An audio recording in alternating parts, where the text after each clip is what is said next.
नमस्कार, हमारे IGNOU audio books channel पर आपका स्वागत है।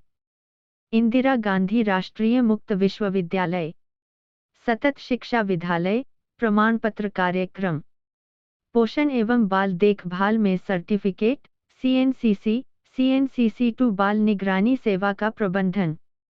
खंड बाल विकास 1 वर्ष की आयु में इकाई 6 जन्म पूर्व विकास और उससे संबंधित देखभाल। 6 1 प्रस्तावना। गर्भाशय में शिशु के विकास की प्रक्रिया अत्यंत ही आश्चर्यजनक होती है। इसलिए यह आवश्यक है कि गर्भाशय में हो रहे शिशु के विकास को समझा जाए, ताकि मां गर्भावस्था के दौरान अपनी उचित देखभाल कर सके। ऐसा करके वह शिशु के विकास के लिए अनुकूल वातावरण प्रदान कर सकेगी। मां का स्वास्थ्य उसके द्वारा खाए जाने वाले आहार की मात्रा व गुणवत्ता और मां की भावात्मक स्थितियां सभी गर्भ के विकास को प्रभावित करते हैं। गर्भाशय का वातावरण केवल जन्मपूर्व विकास को ही प्रभावित नहीं करता, अपितु यह वातावरण जन्मोपरांत के विकास और समायोजन के लिए भी महत्वपूर्ण है। चिकित्सा शास्त्र के क्षेत्र में हुई उन्नति से अब हम गर्भाशय में हो रहे बच्चे के विकास के उन पहलुओं से परिचित हो गए हैं, जिनकी जानकारी पहले हमें उपलब्ध नहीं थी। शरीर क्रिया विज्ञान की पाठ्यपुस्तकों में गर्भ के अनेक चित्र और विस्तृत रेखाचित्र दिए होते हैं। आजकल आधुनिक प्रणालियों के प्रयोग से गर्भस्थ शिशु की अच्छी तरह जांच की जा सकती है। जन्मपूर्व विकास की प्रक्रिया अब पूर्णतः रहस्यमय नहीं रही है, यद्यपि अभी भी हमें कई प्रश्नों के उत्तर नहीं मिले हैं। उद्देश्य: इस इकाई को पढ़ने के बाद आप जन्मपूर्व विकास की अवस्थाओं की सूची बना सकेंगे और प्रत्येक अवस्था की विशेषताओं का वर्णन कर सकेंगे। यह समझा पाएंगे कि स्वास्थ्य, पोषण और प्रोत्साहन के संबंध में गर्भावस्था के दौरान मां को किस प्रकार की देखभाल की आवश्यकता होती है, और यह बता सकेंगे कि किस प्रकार शरीर के तंत्र जन्मपूर्व ही कार्य करना प्रारंभ कर देते। 6.2 गर्भधारण। गर्भधारण स्त्रियों के मासिक चक्र के लगभग बीच में होता है, जब नर पिता का एक शुक्राणु नारी माता के अंडाणु से निषेचन करता है। इस संयोग से एक कोशाणु सेल बनता है, जो युग्मनज जाइगोट कहलाता है। यह एक नए व्यक्ति का पहला कोशाणु होता है। अतः एक मानव का जीवन गर्भधारण से आरंभ होता है। गर्भधारण से जन्म तक के विकास में, यानी जन्मपर्व विकास में लगभग 266 दिन अर्थात 9 महीने का समय लगता है। आपने खंड 1 में पढ़ा है कि विकास के लिए सभी आवश्यक संरचनाएं जीन में होती हैं। माता पिता से बच्चों में लक्षणों के संचरण के लिए जीन उत्तरदायी हैं। आंशिक सामग्री का संचरण गर्भधारण के दौरान ही होता है। गर्भधारण के पश्चात, यानी प्रथम युग्मनज में, कोशाण में, व्यक्ति के विकास के लिए अनिवार्य सभी सूचना होती हैं। आइए अब हम गर्भ के विकास के बारे में पढ़ें। 6.3 अंतःगर्भाशय विकास। जन्मपूर्व विकास को प्रायः 3 अवस्थाओं में विभाजित किया जाता है: अंडाण की अवधि, भ्रूण की अवधि और गर्भ की अवधि। आइए अब हम प्रत्येक अवधि में होने वाले विकास के बारे में पढ़ें। 6.3 एक अंडाणु ओवम की अवधि। यह अवधि गर्भधारण से शुरू होकर 2 सप्ताह बाद तक रहती है। इस दौरान एकमात्र कोशाण वाला युग्मनज तीव्रता से विभाजित होने लगता है और इससे कई दर्जन कोशाण बन जाते हैं। फिर इन कोशाणुओं के समूह 2 अलग समूहों में विभाजित हो जाते हैं। यह 2 समूह एक भीतरी और एक बाहरी परत में परिवर्तित हो जाते हैं। इन दोनों परतों के बीच एक खोखली कोटर हॉलो कैविटी बन जाती है, जो कि दोनों परतों को अलग कर देती है। भीतरी कोशाणुओं का समूह गर्भ यानी बच्चा बनता है। बाहरी परत के कोशाण पुर्टून, प्लेसेंटा, नाभिनाल, अम्बिलिकल कोर्ड, गर्भथैली, एनायोटिक सैक और अन्य ढांचों का रूप लेते हैं। पिछले खंड में आपने पढ़ा कि विकास विशिष्टीकरण और एकीकरण से आगे बढ़ता है, पिछले खंड की इकाई 1 में प्रयुक्त विभेदीकरण शब्द से तात्पर्य विशिष्टीकरण है। अब हम आगे इसी शब्द का प्रयोग करेंगे। युग्मनज के कोशाणुओं का बाहरी और भीतरी परत में विशिष्टीकरण होना और इन कोशाणुओं का बाद में एकीकृत होकर विभिन्न ढांचों का रूप लेना विशिष्टीकरण और एकीकरण की प्रक्रिया को दर्शाता है। इसी दौरान युग्मनज की बाहरी परत से छोटे छोटे तंतु निकलने लगते हैं और गर्भाशय की दीवार से लग जाते हैं। इस प्रकार युग्मनज स्वयं को गर्भाशय की दीवार से जोड़ लेता है और मां के रक्त से उसको पोषण भी मिलना शुरू हो जाता है। गर्भ की दीवार से जुड़ने की यह प्रक्रिया गर्भरोपण इम्प्लांटेशन कहलाती है। बाद में यह तंतु पुटन तथा नाभिनाल का रूप ले लेते हैं। युग्मनज का रोपण दूसरे सप्ताह के अंत तक हो जाता है। अंडाणु की अवधि यहीं समाप्त हो जाती है। 6.3 2. भ्रूण की अवधि। भ्रूण शब्द का प्रयोग गर्भाशय में विकसित हो रहे बच्चे के रोपण से लेकर अस्थि निर्माण की शुरुआत तक की अवधि के लिए किया जाता है। दूसरे शब्दों में यह अवधि गर्भधारण के तीसरे सप्ताह से आरंभ होती है और लगभग 8वें सप्ताह में समाप्त होती है। इस दौरान कोशिकाओं के विभाजन की प्रक्रिया जारी रहती है और उनका विभिन्न प्रकार के कोशाणुओं में विशिष्टीकरण होता रहता है। 5 सप्ताह की इस अल्प अवधि में विकास बहुत तीव्र गति से होता है। जन्म पूर्व विकास में यह अवधि निर्णायक होती है, क्योंकि इसी अवधि में सभी प्रमुख अंगों, ऊतकों और शारीरिक तंत्रों की रचना होती है। भ्रूण की अवधि और गर्भ की अवधि के शुरू के 4 सप्ताह तक अर्थात गर्भधारण से लेकर 12 सप्ताह की अवधि में अधिकांश अंगों और तंत्रों का विकास अत्यंत तीव्र गति से होता है। इकाई 3 में आपने पढ़ा कि जिस समय किसी अंग का तीव्रता से विकास हो रहा होता है, तब हानिकारक प्रभाव उस पर जल्दी असर करते हैं, अतः भ्रूण और गर्भ के जीवन काल की प्रारंभिक अवधि का समय विकास के लिए निर्णायक है। यदि इस दौरान माता बिना डॉक्टरी सलाह के दवाइयाँ लेती है या विकिरण से प्रभावित है, दुर्घटनाग्रस्त हो जाती या रूबेला या जर्मन खसरा जैसी छत की बीमारियों से पीड़ित हो जाती है, तो गर्भ को हानि पहुंचने की अधिकतम संभावना रहती है। इकाई 3 में आपने यह भी पढ़ा था कि विकास 2 दिशाओं में होता है, सिर से पैर और केंद्र से बाहर की ओर। जन्म पूर्व विकास में भी विकास का यह सिद्धांत देखा जा सकता है। विकास के इन सिद्धांतों को ध्यान में रखते हुए क्या आप यह बता सकते हैं कि गर्भस्थ शिशु के कौन से अंग पहले विकसित होंगे और कौन से बाद में? आप अपना उत्तर लिख लें और फिर निम्नलिखित विवरण से मिलाएं। तीसरे सप्ताह तक भ्रूण के सिर और पिछले हिस्से तथा भ्रूण के अगले हिस्से और पीठ के बीच सरलता से अंतर किया जा सकता है। इसी अवधि में मस्तिष्क और सुषुम्ना का विकास भी आरंभ हो जाता है और ये इस अवधि में अन्य अंगों की तुलना में तेजी से विकसित होते हैं। इसी अवधि तक एक प्रारंभिक अल्पविकसित हृदय भी बन जाता है, जो कि कुछ ही दिनों बाद धड़कने भी लगता है। हृदय का धड़कना भ्रूण में जीवन का संकेत है और इस बात को दर्शाता है कि अब मूल क्रियाएं आरंभ हो रही हैं। चौथे सप्ताह के अंत तक ज्ञानेंद्रियां, आँखें, नाक, कान, गुर्दे, यकृत, जिगर और पोषण नाल विकसित होने लगते हैं। जिस स्थान पर टांगें व बहीं बननी है, वे स्थान थोड़ा ऊपर की ओर उभरे हुए दिखाई देने लगते हैं। 5 से 8 सप्ताह के बीच आँख, नाक और कान अधिक विकसित हो जाते हैं और बच्चे का चेहरा मानवीय चेहरे से मिलने लगता है।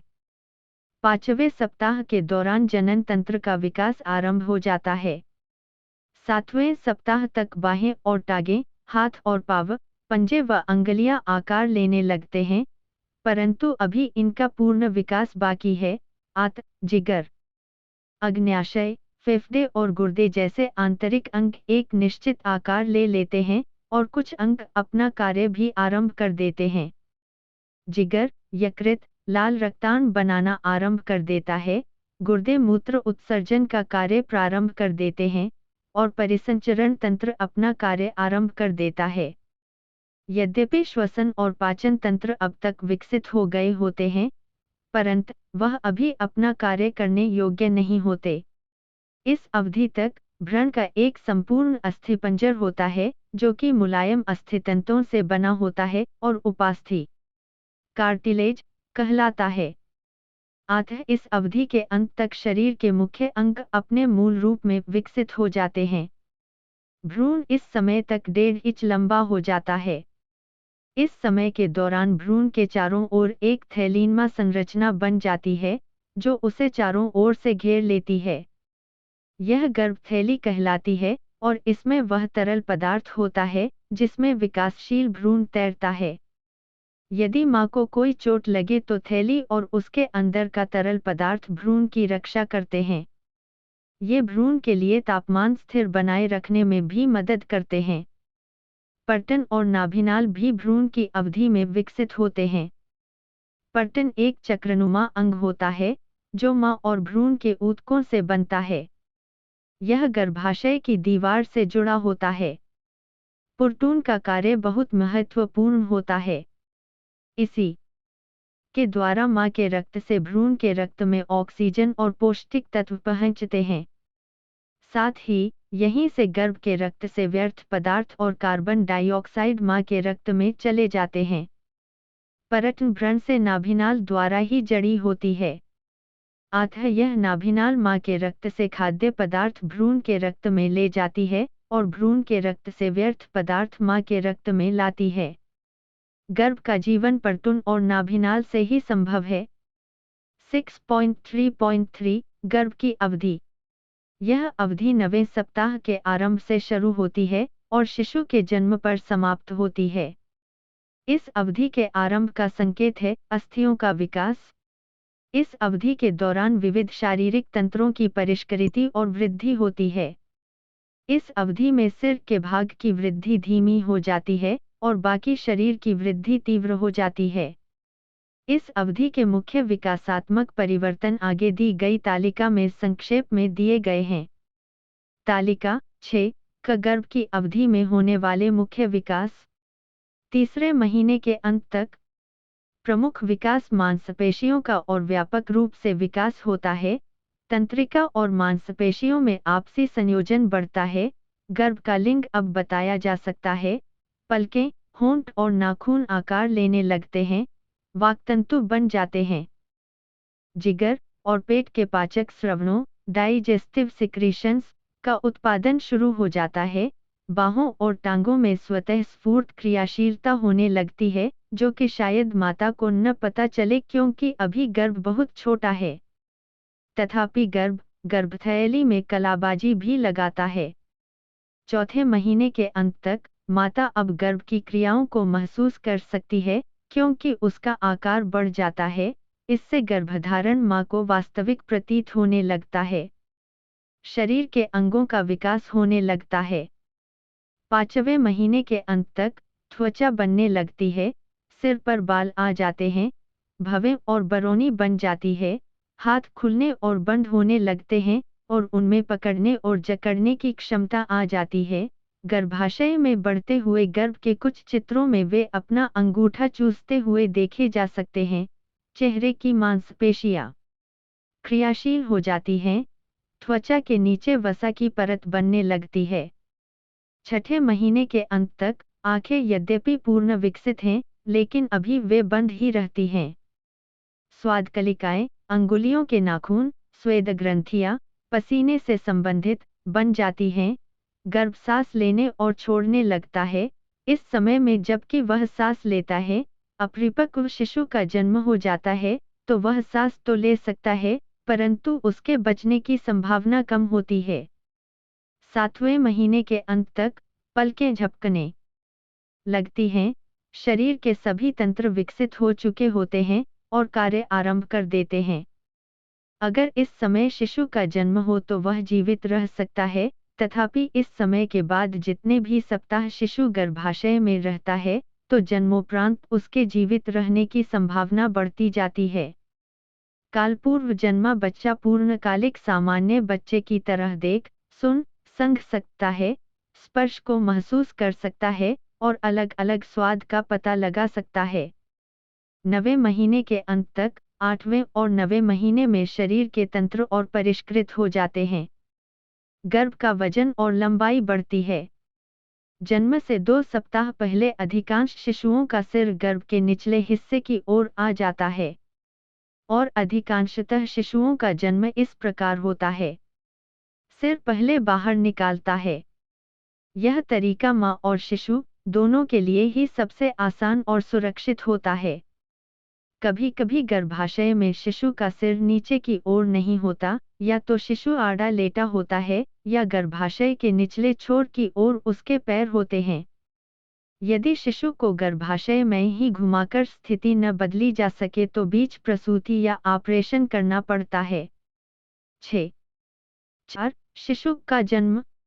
गर्भाशय में गर्भ का सिर जब नीचे की ओर आ जाता है तो मां के पेट के ऊपरी भाग पर दबाव कम हो जाता है और मूत्राशय ब्लैडर पर अधिक दबाव महसूस होता है। शिशु की स्थिति बदलने से जो हल्कापन माता को महसूस होता है, वह इस बात का सबसे पहले संकेत है कि अब शिशु का जन्म कुछ ही दिनों में होने वाला है। प्रसव पीड़ा की शुरुआत से पता चलता है कि शिशु का जन्म अब निकट है। प्रसव के दौरान गर्भथैली फट जाती है और उसके अंदर का तरल पदार्थ बहने लगता है। गर्भाशय नियमित लय से सिकुड़ता है और शिशु को योनि मार्ग बर्थ कैनाल में से बाहर की तरफ धकेलता है। मां का शरीर और शिशु की हड्डियों, खास तौर से शिशु के सिर की बनावट ऐसी होती है कि गर्भाशय से बाहर आसानी से निकल सकता है। शिशु के जन्म के बाद नाभिनाल और पुर्तून गर्भाशय से बाहर निकल आते हैं। नाभिनाल को किसी साफ, स्वच्छ और तेज औजार से काट दिया जाता है। गर्भाशय में पूरी तरह मां पर आश्रित होने के बाद अब शिशु को आत्मनिर्भर होना पड़ेगा। प्रसूति घर में हो या अस्पताल में, जन्म के दौरान किसी प्रशिक्षित व्यक्ति को होना अति आवश्यक है। प्रसूति की व्यवस्था पर मां और शिशु का स्वास्थ्य निर्भर करता है। उदाहरणतः यदि नाभिनाल गंदी और संक्रमित UNSTERILIACD यंत्रों से काटी गई हो तो हो सकता है कि शिशु को टिटनेस हो जाए और उसकी मृत्यु हो जाए। जन्म से ही शिशु की देखने, सुनने, छने और संघने की संवेदन क्षमता पूरी तरह से विकसित होती है। बल्कि अनुसंधान से अब यह पता चला है कि इनमें से कुछ योग्यता जन्म से पूर्व भी शिशु में क्रियाशील होती है। इन अध्ययनों में यह पाया गया है कि जन्म से कुछ सप्ताह पूर्व शिशु का श्रवण तंत्र अच्छी तरह विकसित होता है और शिशु परिवेश में होने वाली आवाज़ों और ध्वनियों पर अनुक्रिया दिखाते हैं। अब यह भी जाना जा चुका है कि गर्भाशय में ध्वनियाँ सुनाई देती हैं। कृत्रिम प्रौद्योगिकी के प्रयोग से शोधकर्ताओं ने कई ऐसी ध्वनियों को रिकॉर्ड किया है जो मां के गर्भ में सुनाई देती हैं, जैसे मां के हृदय की धड़कन, आंतड़ियों का गुड़गुड़ाना, फेफड़ों की गति, रेडियो संगीत, मां और अन्य लोगों के बीच बातचीत, पास से गुजरती रेलगाड़ी की आवाज़ इत्यादि। कई अध्ययनों से यह पता चला है कि गर्भस्थ शिशु इन ध्वनियों पर प्रतिक्रिया दिखाते हैं। एक अध्ययन में शोधकर्ताओं ने मां के पेट के पास गाड़ियों के हॉर्न और ऊंची आवाज में बजर बजाए। गर्भ ने इन आवाजों के प्रति शारीरिक क्रिया जैसे कि टांगे चलाना और अन्य शारीरिक क्रिया बढ़ाकर अनुक्रिया दिखाई। जन्मोपरांत 1 या 2 घंटे बाद के शिशुओं पर हुए अनुसंधान से यह पता चलता है कि नवजात शिशु अन्य औरतों की आवाज़ों की तुलना में अपनी मां की आवाज़ की रिकॉर्डिंग के प्रति अधिक अनुक्रिया दिखाते हैं। ऐसा इसलिए है क्योंकि शिशु ने गर्भाशय में मां की आवाज़ सबसे अधिक सुनी है। नवजात शिशु मातृभाषा की लय की ओर संवेदनशील होते हैं। फ्रांसीसी नवजात शिशुओं पर है एक अध्ययन में देखा गया है कि उन्होंने रशियन भाषा की ध्वनि की तुलना में फ्रेंच भाषा की ध्वनि पर अधिक शारीरिक अनुक्रिया दिखाई। एक विशेष अध्ययन में गर्भवती महिलाओं को गर्भावस्था के अंतिम हफ्तों के दौरान एक विशेष धन सुनवाई गई। जन्मोपरांत उनके शिशुओं को इसी धन की रिकॉर्डिंग और अन्य धनों की रिकॉर्डिंग, जो कि गर्भवती महिलाओं ने नहीं सुनी थी, सुनाई गई। ऐसा देखा गया कि शिशुओं ने स्पष्टतः परिचित धुन की ओर अधिक अनुक्रिया दिखाई जो कि उन्होंने निश्चय ही गर्भाशय में सुनी होगी। उपर्युक्त चर्चा यह भी दर्शाती है कि सामान्य धारणा के विपरीत जन्मपूर्व विकास का समय शिशु के लिए निष्क्रिय अस्तित्व का नहीं है। गर्भस्थ शिशु क्रियाशील होते हैं और प्रेरण पर प्रतिक्रिया दिखाते हैं। ऐसा प्रतीत होता है कि गर्भ के भीतर का वातावरण शिशु को आगे के जीवन के लिए तैयार करता है। गर्भ के कुछ चित्रों से यह पता चलता है कि शिशु गर्भथैली में ही अंगूठा चूसना शुरू कर देते हैं। आधा शिशु गर्भाशय में चूसने की क्रिया का अभ्यास कर लेता है और एक सामान्य नवजात शिशु जन्म के कुछ ही क्षणों बाद चूसने में सक्षम हो जाता है। गर्भ को सांस लेने की आवश्यकता नहीं होती, क्योंकि उसे पटन के द्वारा मां के रक्त से ऑक्सीजन मिलती है। फिर भी गर्भस्थ शिशु डायफ्राम पिट को वक्षस्थल से अलग करने वाली झिल्ली श्वसन क्रियाओं का अभ्यास करता है। गर्भस्थ शिशु को खाने और पीने की आवश्यकता नहीं होती, फिर भी वे गर्भथैली के तरल पदार्थ निगलते हैं और इस प्रकार पाचन व उत्सर्जन तंत्र भी सक्रिय हो जाते हैं और जन्मोपरांत जीवन की तैयारी करते हैं। 6. अंश गर्भावस्था में माता की देखभाल। गर्भावस्था में स्त्री के शरीर में काफी परिवर्तन होते हैं। विभिन्न तंत्रों की बढ़ती हुई क्रियाएं और बढ़ता हुआ बच्चा मुंह के शरीर से अनेक अपेक्षाएं करते हैं। अतः इस अवधि में माता की विशेष देखभाल की आवश्यकता होती है ताकि मां तथा बच्चे का स्वास्थ्य ठीक रहे। गर्भावस्था में मां को किस प्रकार की देखभाल की आवश्यकता होती है, इसके बारे में आप निम्नलिखित अनुच्छेदों में पढ़ेंगे। मां की देखभाल गर्भस्थ शिशु के विकास को प्रभावित करती है। यदि हम मां की देखभाल के पहलुओं को दूसरे ढंग से देखें तो इन्हें हम जन्मपूर्व विकास को प्रभावित करने वाले पारिवेशिक कारक भी कह सकते हैं। 6.5.1 पोषण। आपने पढ़ा है कि विकासशील गर्भ को पोषण माता से मिलता है। इसके अलावा माता के शरीर में हो रहे परिवर्तन के कारण उसको कैलोरी, प्रोटीन, विटामिन और खनिज लवणों की अतिरिक्त मात्रा में आवश्यकता होती है। इन दोनों कारणों की वजह से ही गर्भवती स्त्री को अपेक्षाकृत अधिक भोजन की आवश्यकता होती है। कुछ खनिज और विटामिनों की अन्य खनिज लवणों की तुलना में अधिक मात्रा में आवश्यकता होती है। ये हैं कैल्शियम, लौह तत्व और विटामिन बी कॉम्प्लेक्स। न केवल आहार की मात्रा अपितु उसकी कोटि भी महत्वपूर्ण है। यह निश्चित करने के लिए कि माता को पौष्टिक भोजन मिले, उसके भोजन में फल, हरी सब्जियां, दालें, दूध और दूध से बनने वाले पदार्थ अवश्य होने चाहिए। जो माताएं समुचित भोजन खाती हैं, उनका स्वास्थ्य गर्भावस्था में बेहतर होता है और उन्हें रोग भी कम होते हैं। यदि मां स्वस्थ हो तो शिशु की समय पूर्व जन्म की संभावना भी कम होती है। जो माताएं उचित भोजन खाती हैं, उनके बच्चों का स्वास्थ्य अच्छा होता है, उनमें प्रतिरोधक शक्ति ज्यादा होती है और उन्हें जुकाम, श्वसन संबंधी रोग, निमोनिया और टिटनेस जैसे रोगों के होने की संभावना कम होती है। इसके विपरीत जो माताएं इस अवस्था में उचित भोजन का सेवन नहीं करती, उनके शिशुओं का जन्म के समय कम वजन होता है और इसका शिशु के शारीरिक एवं मानसिक विकास पर प्रतिकूल प्रभाव पड़ सकता है। 6.5.2 स्वास्थ्य संबंधी देखभाल। माता के स्वास्थ्य का बढ़ते हुए बच्चे के स्वास्थ्य पर सीधा प्रभाव पड़ता है। यदि किसी रोग के कीटाणु अथवा हानिकारक रसायन माता के रक्त में उपस्थित हों तो वे नाभिनाल के द्वारा शिशु के रक्त में चले जाते हैं। आइए अब निम्नलिखित मद्दों के संदर्भ में पढ़ें कि गर्भवती माता को किस प्रकार की देखभाल की आवश्यकता होती है। गर्भावस्था के दौरान बीमारियां और विकार। यदि माता के रक्त में वह कीटाणु हों जिनसे खसरा, सिफिलिस, डिप्थीरिया, इन्फ्लुएंजा, मोतीझर, टाइफाइड, हेपाटाइटिस, टिटनेस या छोटी माता होते हैं, तो वे पुरटून द्वारा गर्भ तक पहुंच सकते हैं। गर्भावस्था के दौरान विकासशील गर्भ पर संक्रमण का प्रभाव कितनी मात्रा में पड़ेगा, यह संक्रमण का समय निर्धारित करता है। आप जानते हैं कि गर्भ में मुख्य विकार तब होते हैं जब संक्रमण गर्भावस्था के शुरू के कुछ महीनों में हो, विशेषतः प्रथम 12 हफ्तों में, न कि बाद के महीनों में हो। आप गर्भ पर पड़ने वाले जर्मन खसरा के प्रभाव के बारे में पढ़ चुके हैं। अतः गर्भधारण से पहले स्त्री को जर्मन खसरा से बचाव के लिए टीकाकरण करा लेना चाहिए। साथ ही साथ गर्भवती माता को टिटनेस का टीका भी अवश्य लगवाना चाहिए, क्योंकि माताओं और शिशुओं की मृत्यु का यह एक मुख्य कारण है।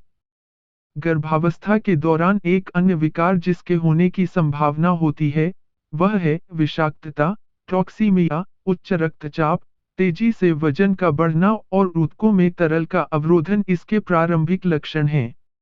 यदि स्थिति प्रारंभिक अवस्था में नियंत्रित हो जाए तो गर्भ को कोई खतरा नहीं होता।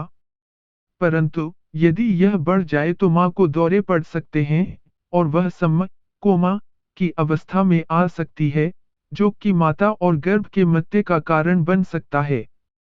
यदि ऐसी स्थिति में शिशु पैदा हो भी जाए तो भी हर क्षेत्र में उसके विकास पर गहरा प्रभाव पड़ेगा। धूम्रपान और मदिरापान करना। गर्भावस्था के दौरान अधिक मात्रा में मदिरापान करने और अत्यधिक धूम्रपान करने से नवजात शिशु का कम वजन होने की संभावना बढ़ जाती है। यह भी संभव है कि शिशु आरंभ के कुछ महीनों में कम क्रियाशील हो। इसके अतिरिक्त मदिरापान के कारण गर्भ की आंखों, कानों और हृदय में विकार हो सकता है। इसके अतिरिक्त उसकी अंगुलियों और पंजे में विकार हो सकता है और उसका सिर असामान्य रूप से छोटा हो सकता है।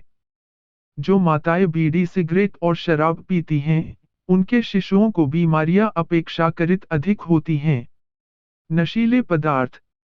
जब माता नशीले पदार्थों का सेवन करती हो तो यह अत्यधिक संभावना है कि उनका शिशु चिड़चिड़ा हो, उसे कंपन और अकड़न हो, उल्टी और दस्त हो और सांस लेने में कठिनाई होती हो। ये लक्षण 6 महीने तक दिखाई दे सकते हैं। गर्भ पर इन नशीले पदार्थों के अतिरिक्त कई दवाइयों का भी हानिकारक प्रभाव पड़ सकता है। मां द्वारा गर्भावस्था में खाई कुछ औषधियों का प्रभाव शैशवावस्था की अंतिम अवस्था में होता है। उदाहरणतः गर्भवती स्त्री द्वारा टेट्रासाइक्लिन दवा खाने से शिशु के दांतों पर दाग हो सकते हैं। एस्प्रिन जैसी आम तौर पर इस्तेमाल होने वाली कई दवाइयों द्वारा पड़ने वाले प्रभावों का परिणाम अभी भी मालूम नहीं है। एक गर्भवती स्त्री को औषधियों का सेवन नहीं करना चाहिए। यदि दवाई के बिना काम न चले तो जहां तक हो सके चिकित्सक की सलाह लेनी चाहिए। 6.5 3. संवेदात्मक स्थितियां माता के मनोभाव गर्भ के विकास को प्रभावित कर सकते हैं। क्रोध, भय और चिंता जैसे मनोभावों के कारण मां के रक्त प्रवाह में हार्मोन और अन्य रसायन पदार्थ जा मिलते हैं। ये पदार्थ पुरटून द्वारा गर्भ के रक्त प्रवाह में मिल जाते हैं और गर्भ के लिए हानिकारक हो सकते हैं। जब भी माता मानसिक तनाव में ग्रस्त होती है, गर्भ की शारीरिक क्रियाएं बढ़ जाती हैं। यदि माता काफी लंबे समय तक परेशान या चिंताग्रस्त रहती है, तो इसका प्रभाव शिशु के वजन पर पड़ता है।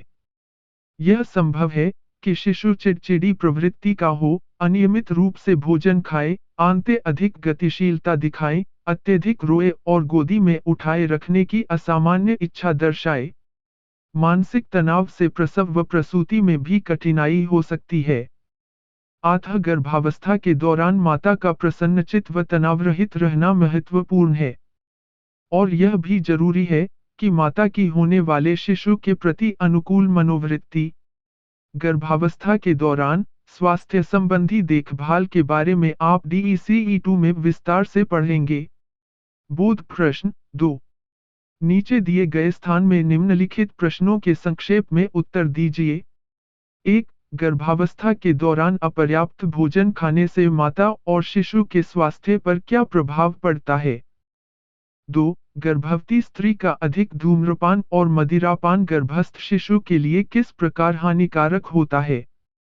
3. जन्मपूर्व विकास पर प्रभाव डालने वाले 3 पारिवेशिक कारक लिखिए।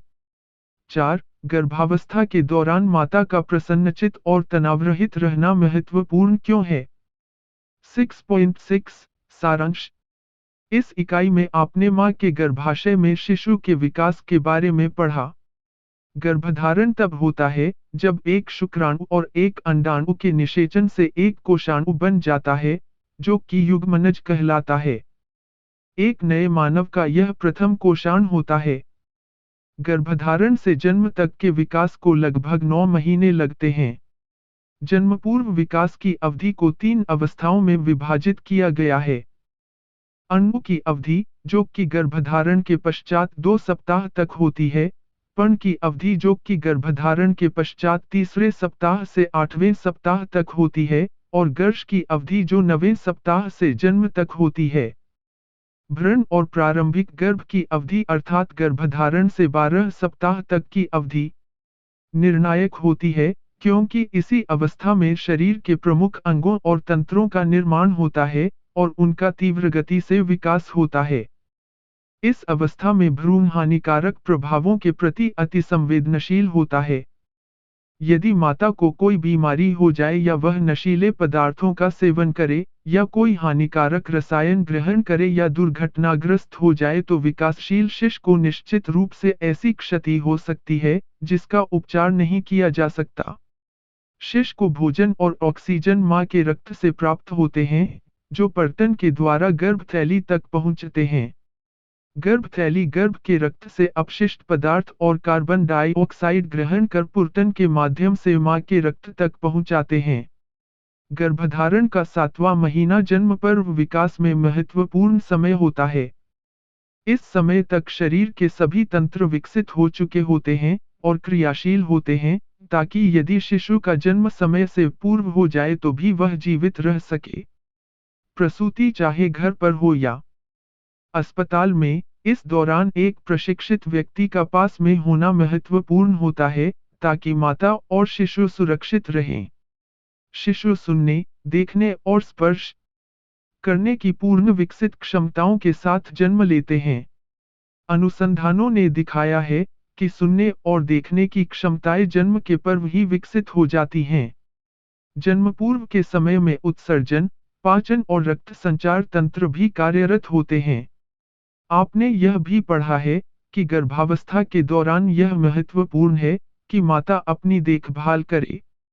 उन्हें अपने स्वास्थ्य बनाए रखना चाहिए, अपनी बढ़ती हुई पोषण की आवश्यकता को ध्यान में रखते हुए पर्याप्त भोजन खाना चाहिए तथा तनावरहित और प्रसन्नचित्त रहना चाहिए। गुस्से, भय और तनाव के कारण मां के शरीर में हार्मोन और अन्य रासायनिक पदार्थ निर्मुक्त होते हैं। ये गर्भ को हानि पहुंचा सकते हैं।